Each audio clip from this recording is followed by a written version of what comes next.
boierii nu s-a acasă, măruț măgărita, că-au plecat la vânătoare să vâneze căprioare, măruț măgărita, să vâneze căprioare.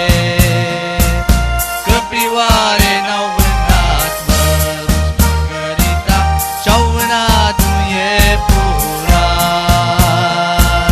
să facă din pielea lui, măruț măgărita, veșmânt frumos Domnului.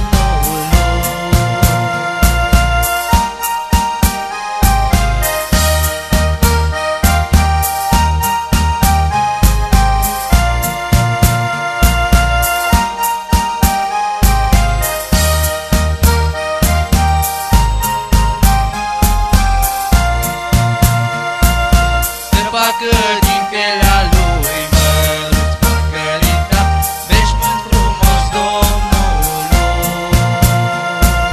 Să facă din pielea lui, măruț măgărita, veșmânt frumos Domnului.